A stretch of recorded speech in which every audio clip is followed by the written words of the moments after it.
안녕하십니까. 저는 천주교 서울대교구 연령연합회에서 한국천주교회의 상장례를 강의하는 박명진 시몬입니다. 반갑습니다. 오늘은 한국교회의 조상제사 시한과 한국천주교 제례식 가운데 앞부분을 공부하겠습니다.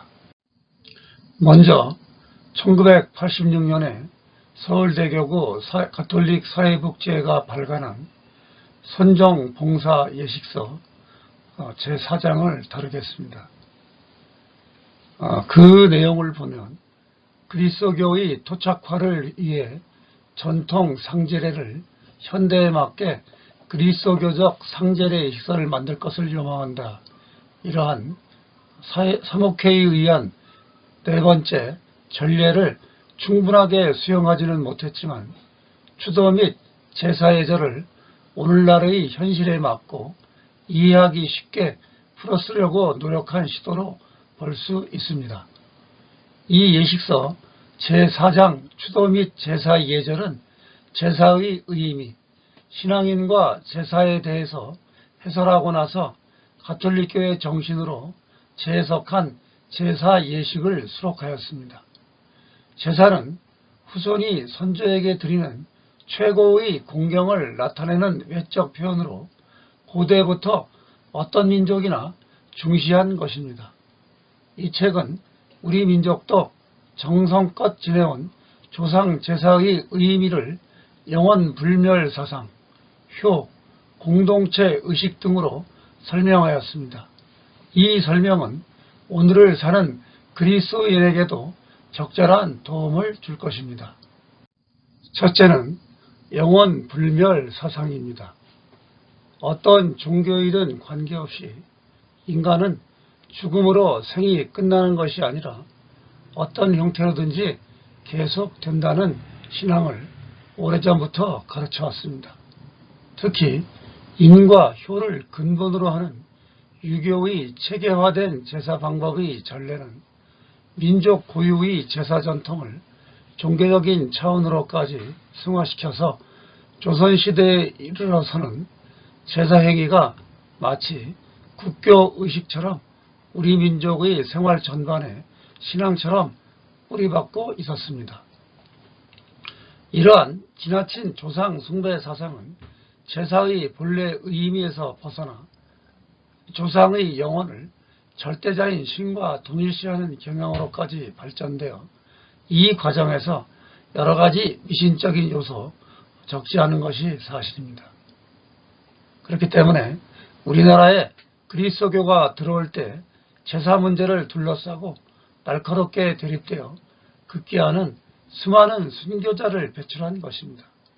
그러나 제사 본래의 의미는 조상의 영혼을 절대자처럼 신봉하고 흠숭하는 데 있는 것이 아니라는 것을 명심해야 할 것입니다. 두 번째, 제사의 참된 의미는 효에 있습니다.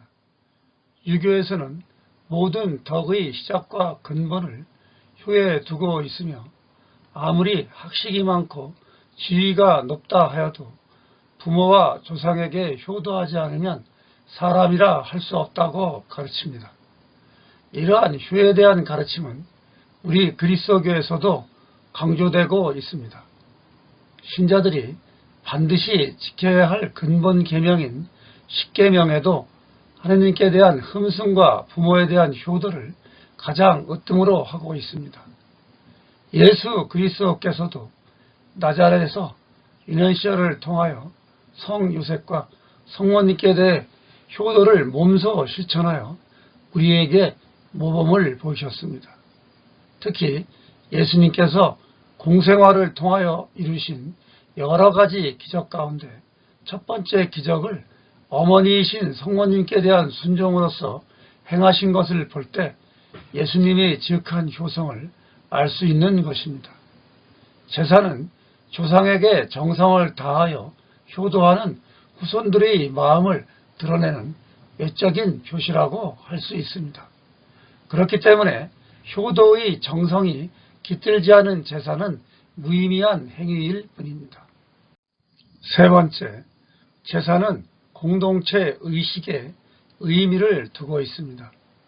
제사는 여러 가족과 친척들을 하나로 일치시키는 그러한 역할을 하여 그들의 화목과 유대를 더욱 공고히 하는 계기를 마련해 줍니다. 또한 제사는 친척들이 한데 모여 음식을 나누며 집안의 모든 기륭 화목을 함께 나누어 가지는 제도적인 모임입니다. 따라서 참된 제사는 가족 간의 공동체 인식을 새롭게 하고 모든 것을 함께 나누는데 더욱더 큰 의미가 있다고 할 것입니다. 이어 신앙인과 제사는 우리 그리스도인의 제사에 대한 문제를 한국 천주교회사 관점과 가톨릭교회의 전례 전통, 제2차 바티칸 공의회의 정신에 비추어 해설하였습니다. 신자들이 조상 제사를 지낼 때 유념해야 할 사항을 다음과 같이 제시하였습니다. 첫째는 제사에서 미신적인 요소의 배격입니다. 조상의 영혼에 대하여 운이 좋을 것이라고 나온 전인, 길복을 비는 기복행위나 조상의 영혼을 신 위에 올리는 일, 그 밖의 제사 예절 중의 미신적인 요소는 절대 배제하여야 하며 다만 모든 영혼을 주관하시는 하느님께 조상에 대한 자비를 비는 기도의 모임이 되도록 해야 할 것입니다. 또한 조상제사는 성교회의 전례 테두리 안에서 이루어져야 합니다. 우리는 현세의 교회와 연옥의 교회, 천상의 교회가 서로 기도로서 통공하고 있음을 믿는 까닭에 조상의 제사를 통하여 조상과 후손 사이에 기도가 교류되도록 힘써야 할 것입니다. 그리고 조상 제사를 통하여 가족 간의 단합과 자녀들의 교육의 장이 되도록 해야 하며 신자로서 효성이 드러나도록 하여야 할 것입니다. 이 밖에도 전통적 제례의 폐습인 체면 지례를 위한 허례 허식의 낭비를 절대로 피하여 검소한 가운데 정성스레 바쳐야 합니다. 또한 그 과정을 통하여 가족, 친척, 이웃 또는 교회 공동체와 함께 나누는 나눔과 친교의 기회가 되도록 힘쓴다면 돌아가신 조상들도 흐뭇하게 여기실 것입니다. 제사 예절은 가정에서 제사 양식, 일용기사로 구분하고 가정에서 제사 양식을 준비사항과 제사 순서로 제시하였습니다. 준비사항은 집 안팎을 깨끗이 청소하고 무격재개를 한 다음 단정한 옷을 입으며 고해성사로서 마음을 깨끗이 하도록 합니다. 차례상을 차리되 평소 가족들이 좋아하는 음식으로 장만하며 상에는 촛불 2개를 켜놓고 향을 피워도 무방합니다. 벽에 십자고상을 걸고 그 밑에는 선조의 사진을 모시는데 사진이 없으면 고인의 이름을 정성스럽게 써 붙이되 아무개 신이 이러한 말은 쓰지 않도록 합니다. 차례상 앞에는 깨끗한 돗자리 또는 깔개를 펴고 순서를 따라서 예식을 드립니다. 제사 순서는 시작 성가를 부른 다음에 요한복음 14장 1절부터 4절까지 또는 요한복음 15장 1절부터 12절까지 또는 요한복음 17장 1절부터 26절까지 또는 루카복음 2장 41절부터 50일까지 그리고 마테오복음 5장 1절부터 12절까지 로마서 9장 1절부터 18절까지 로마서 12장 1절부터 21절까지 고린토전서 13장 1절부터 13절까지 에페소서 5장 6절부터 20절까지 등 다양한 성구 가운데 하나를 선택하여 봉독합니다. 이어서 가장의 말씀으로 선조들을 소개하고 가훈, 가풍, 그리고 선조의 말씀과 살아온 이야기를 전해주며 오늘의 집안 현실과 앞으로의 전망에 대하여 이야기합니다.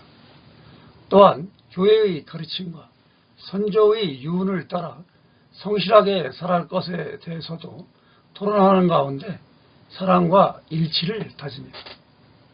이어서 서열순으로 큰 절을 올린 다음에 사도신경과 연도 또는 여러 가지 기도를 바치는데 모두 정성스럽게 연도를 바치는 것이 좋지만 형편에 따라서 부모와 자녀를 위한 기도, 부부의 기도, 가정을 위한 기도도 그것과 대체해도 좋고 여러 가지를 다 바쳐도 좋습니다.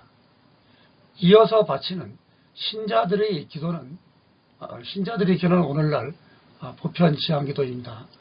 가급적 참석자 전원이 돌아가며 바치는 것이 좋습니다. 성가를 부른 다음에 주님의 기도와 식사전 기도를 바치고 참석자 전원이 함께 음식을 나눈 다음에 식사 후 기도로 모든 예식을 끝맺습니다.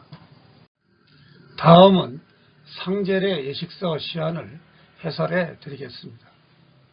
주교회의 산하 한국사목연구소가 1987년 12월에 개최한 제2회 토착화 연구 발표회에서 최기복 신부가 발표한 상제례 예식서 시안을 주교회의 2002년 추계 정기총회에서 인준하여 2002년 10월 20일에 초판을 발간한 상장례 시안의 부록에 게재하였습니다. 유의사항은 다음과 같습니다. 마음의 준비로 고해성사를 받고 마음을 깨끗이 하여 돌아가신 고인을 생각합니다. 몸의 준비로 목욕 재개하고 몸가짐을 바르게 하며 최고의 품위와 예모를 갖출 수 있는 복장을 착용합니다. 집 안팎을 깨끗이 청소하고 특히 제사 드릴 곳을 잘 정돈하고 꾸밉니다. 벽에는 십자가를 모시고 그 아래에 고인의 사진을 모시며 제상에는 촛불과 향을 놓습니다. 정성껏 준비한 제물을 신설할 수도 있고 꽃으로 꾸밀 수도 있습니다. 기일 제례는 다음과 같이 거행합니다. 제사의 취지 설명과 함께 계식을 알립니다. 성호경을 바치고 성가를 부르는 동안 영정을 내모실 수도 있습니다. 제사의 주장이 되는 상제인 제주가 분향한 후 참석자 모두는 제주와 함께 재배합니다. 시작 기도를 바치고 시편을 송도합니다. 이어서 집회서 3장 1절부터 16절까지, 요한복음 15장 1절부터 17절까지, 요한의 첫째 편지 3장 14절부터 18절까지, 에베소서 5장 5절부터 20절까지 등 여러 가지 성구 가운데 하나를 선택하여 봉독합니다. 이어서 주례자가 성서 말씀을 바탕으로 제사의 의미, 선조의 유언, 가훈 등에 대하여 되새깁니다. 이어서 신앙을 고백하고 신자들의 기도, 즉 오늘날의 보편 지향 기도를 자유롭게 바칠 수 있으며 대신 다른 기도문들을 바칠 수도 있습니다. 분향과 배례는 술, 과일, 음식, 꽃 이러한 것들을 봉헌할 수도 있으며 참여자가 많은 경우에는 대표자 몇 명이 할 수도 있습니다. 충문을 읽는 독축을 하고 이어서 침묵 중에 고인께 감사드리며 잘못에 대한 용서를 청하고 새로운 삶의 결의를 하며 필요한 은혜에 대해 선조께 전구를 청합니다. 화해와 사랑의 인사를 나누고 주님의 기도와 영광성을 바칩니다. 이어서 작별의 배례를 하고 아침 성가를 부르는 중에 영정을 원래 있던 곳으로 모셔갈 수도 있습니다. 음복은 사랑과 일치의 잔치를 통해 선조와 통교, 가족 간의 일치를 더욱 심화합니다. 또한 이 시안에는 김수창 신부의 차례 시안도 함께 수록하였습니다. 먼저 다음과 같이 준비합니다. 집 안팎을 깨끗이 청소하고 차례 지내는 방을 잘 정돈합니다. 목욕 재개하고 단정한 옷으로 정장하며 고해성사로서 마음을 깨끗이 합니다. 정성껏 상을 차리되 형식을 갖추려 하지 말고 평소에 가족이 좋아하는 음식을 차립니다. 차례상에는 촛불 2개와 꽃을 꽂아 놓으며 향을 피워도 좋습니다. 벽에는 십자 고상을 걸고 그 밑에 선조의 사진을 모시는데 사진이 없으면 이름을 정성스럽게 써서 붙입니다. 차례상 앞에는 깨끗한 돗자리 또는 다른 깔개를 펴니다. 그리고 될 수 있는 대로 가족이 모두 함께 아침 미사에 참여하여 분당 공동체와 함께 선조와 후손을 위해 기도하며 하느님께 감사와 찬미를 드립니다.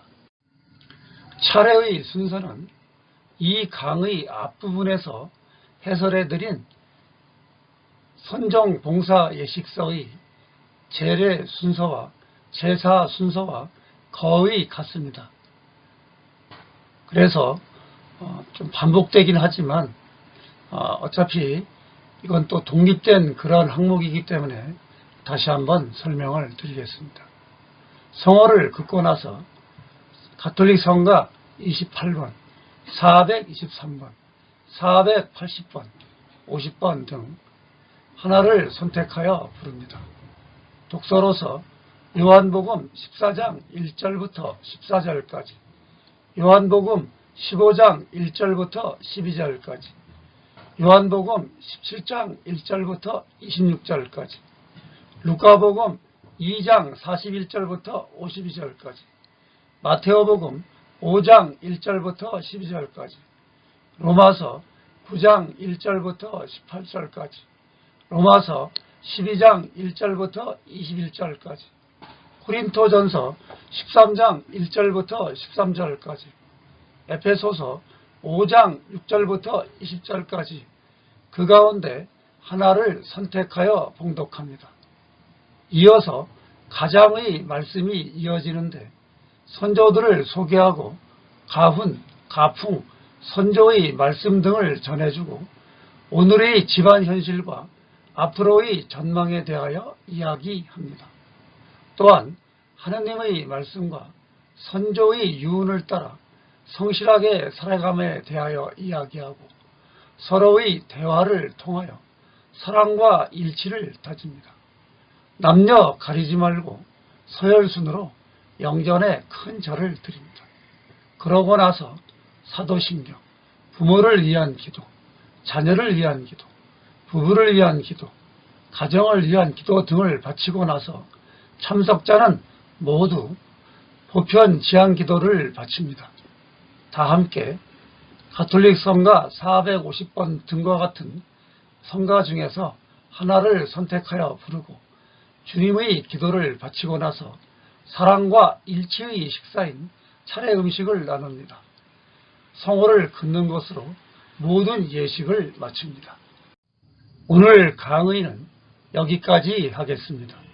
다음 강의는 오늘 강의에 이어 조상 예식 시안과 한국 천주교 제례예식 2번째 부분을 강의해 드리겠습니다. 감사합니다. 안녕히 계십시오.